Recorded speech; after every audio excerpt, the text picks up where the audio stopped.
Today I'm going to be making this pair of mini slimline cards. I'm going to have one that lights up and another that is made from the offcuts of the first one so that nothing goes to waste. I promise it's easy. Let's get into it. Hey crafty people, it's Tash here. Welcome back to my channel. If you like the video, then please do give me a thumbs up. And if you aren't already subscribed, I would love it if you'd please consider hitting that button. These are the products that I'm going to be using today. I've got this is the sample card that I made for the release, so that's what we're going to be working towards. So I've got the tree cutout die. I adore this die, it's brilliant.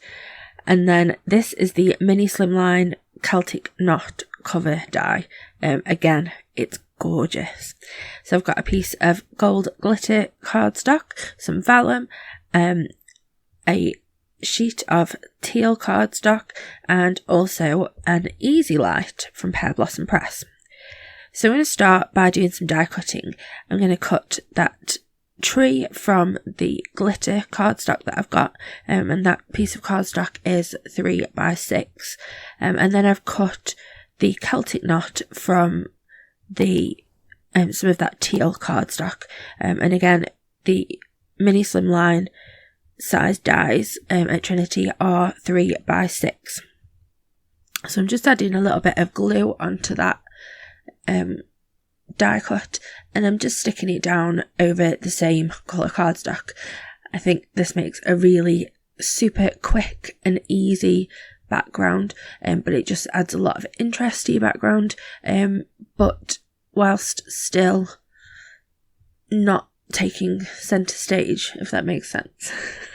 So I'm going to attach the inner bits from the tree cutout, and I'm just using the outer cutout just to help me get those in place. So I've popped some foam tape on the back of each of those little pieces.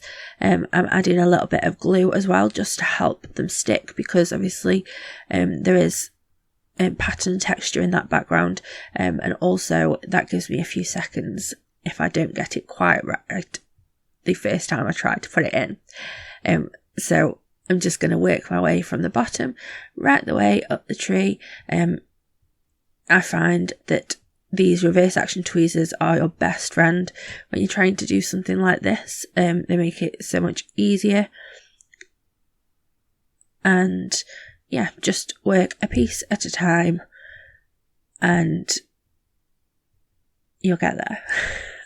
So once I've got all those pieces in place, I'm just going to really carefully peel away that outer panel. Might just have to sort of jiggle it about a little bit, and there is our first card front. So on that glitter cardstock, I've added some glue all around the tree and the star, and I'm just adding some vellum to the back of it, and then I trimmed that down. Now we're going to get out the easy light. So as I said, these are from Pear Blossom Press, and they really are easy. So it comes in a pack of 5, but this is the last one from the pack that I have. So it's just 2 pieces. You've got a battery, and then you've got a battery pack with wires and lights on the end. So you just add the battery in, make sure that you've got it so the plus sign is up, and then yeah, you put the battery in, press the button, and it lights up.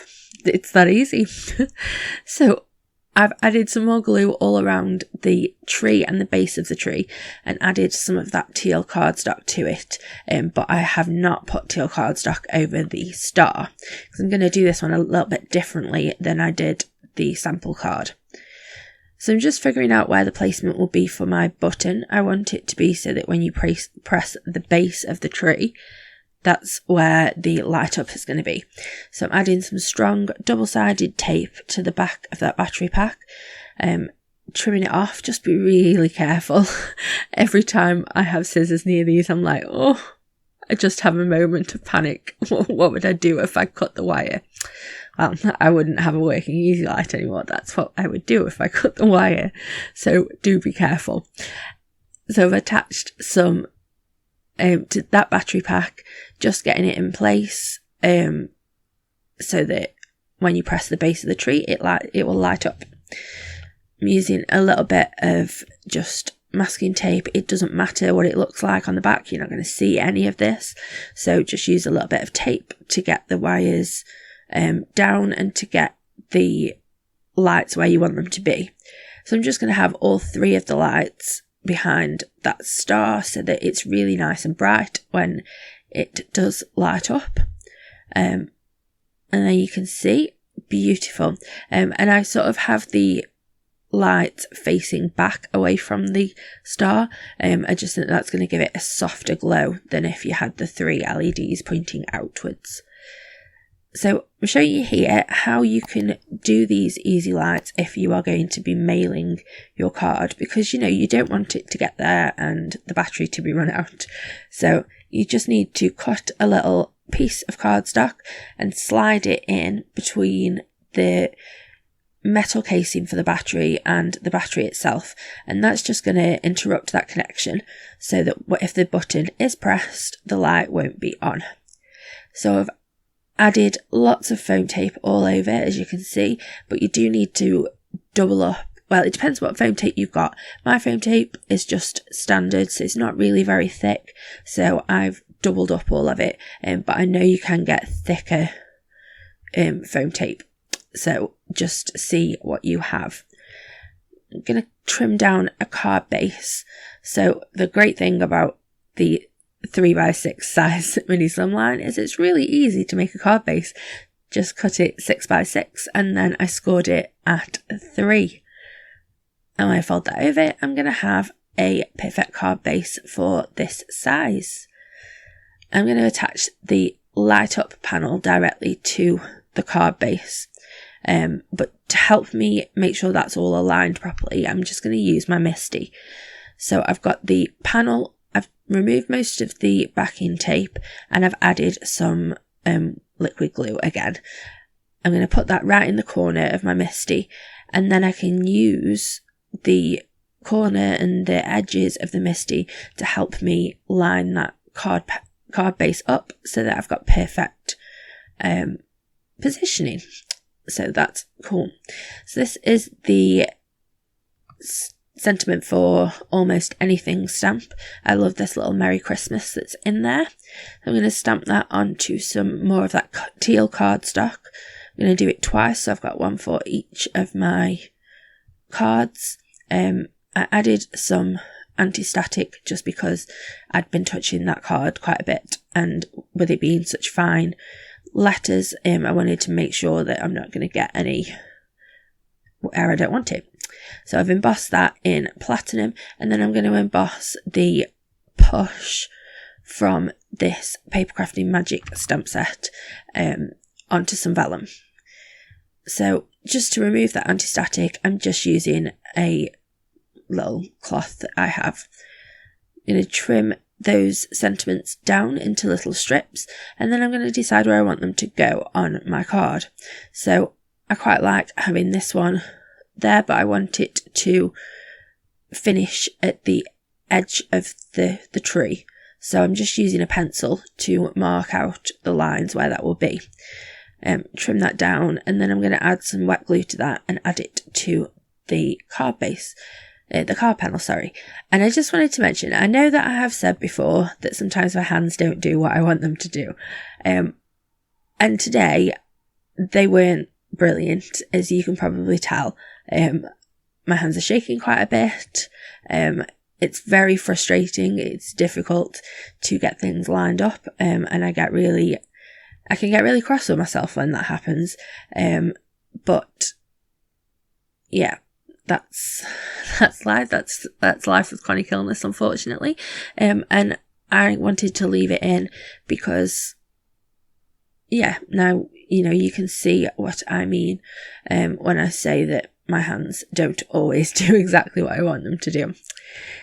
So I've used just a little bit of scrap cardstock to put just a couple of pieces behind that strip, because obviously the vellum is further back than the glitter cardstock, so just to help it brace it and keep it good.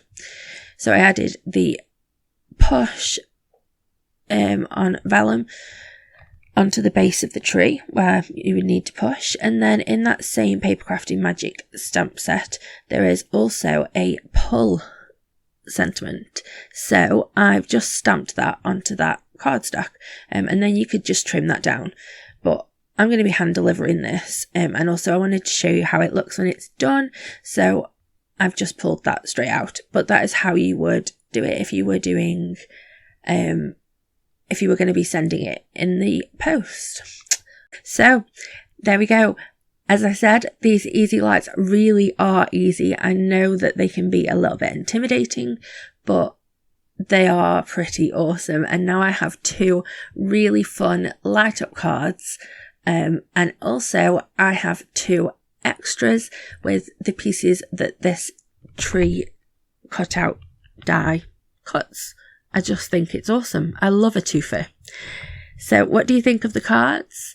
Do you prefer the original pair or the pair that we've made today that are slightly different colours? Let me know. If you like the video, please give it a thumbs up. And I've got another video on screen that I think that you would be interested in. If you're not already subscribed, then please do consider it, because we have lots of really awesome inspiration here, and we're really excited to share it with you. I hope that you have a lovely, happy, safe, and wonderful week. Stay crafty. Bye.